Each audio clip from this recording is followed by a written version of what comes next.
Hello everyone. तो बच्चों क्या हाल चाल आप लोगों के। आई होप आप सब अच्छे होंगे और अपनी तैयारी को कंटिन्यू कर रहे होंगे। तो मैं क्या करूँगा अभी आप कोई स्ट्रैटेजी शेयर करूँगा अपनी कि आप फिजिक्स में जेई हो या नीट हो या फिर आप बोर्ड की प्रिपरेशन कर रहे हो उसमें कैसे मैक्सिमम कर सकते हो अपना स्कोर को। ठीक, तो चलो स्क्रीन पे चलते हैं। मैं कुछ आपको शो करना चाहता हूँ। तो आपको दिख रहा होगा एक चार्ट। तो इस चार्ट में हम बात करेंगे बच्चों जेई, नीट या फिर बोर्ड्स, कुछ भी आप प्रिपेयर कर रहे हो और फिजिक्स के लिए अगर आप चाहते हो तो ये स्ट्रैटेजी सेम अपनी केमिस्ट्री या मैथमेटिक्स में भी अप्लाई कर सकते हो। तो देखो बच्चों, तीन चीज़ों की बात करूंगा मैं। सबसे पहले रिवीजन, फिर प्रैक्टिस, फिर असेसमेंट। वन बाय वन बात करेंगे। तो रिवीजन आपको करना कैसे पहले मैं बताता हूँ। आप कोचिंग गए, कोचिंग के टीचर ने आपको कुछ पढ़ाया, आज का लेक्चर हुआ, आप आओगे घर, उस लेक्चर का रिवीजन करोगे विद इन 15 टू 20 मिनट। इससे ज़्यादा आपको टाइम नहीं देना उसमें। उसके बाद आप क्या करोगे, थोड़ा सा ब्रेक लोगे, 5-10 मिनट का पानी वानी पिया। उसके बाद सेम टॉपिक को उठाओगे, किस बुक से, HCV से।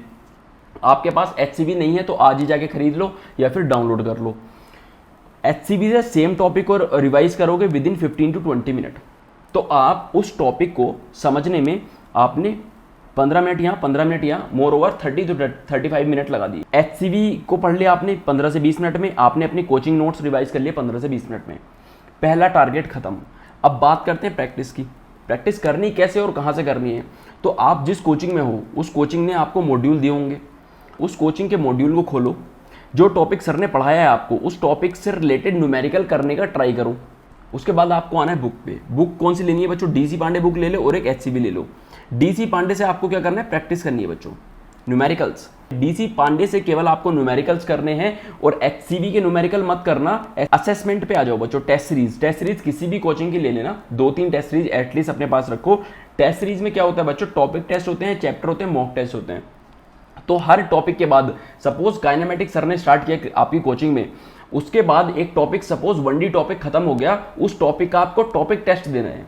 ठीक, अभी सपोज आपका चैप्टर पूरा खत्म हो गया, 1D 2D रिलेटिव सब खत्म हो गया काइनेमेटिक्स में, उसके बाद आपको चैप्टर टेस्ट देना है, कंप्लीट चैप्टर का टेस्ट। उसके बाद जब आप 11th का पूरा साल खत्म हो जाएगा, उसके बाद आपको मॉक टेस्ट देना है। 11th के मॉक टेस्ट अलग होंगे, 12th के मॉक टेस्ट अलग होंगे, और आपका जो कंप्लीट मॉक टेस्ट होगा, जो बिल्कुल जेई और नीट के लेवल पे होगा, वो आपको 12th के सिलेबस होने के बाद देना है बच्चों।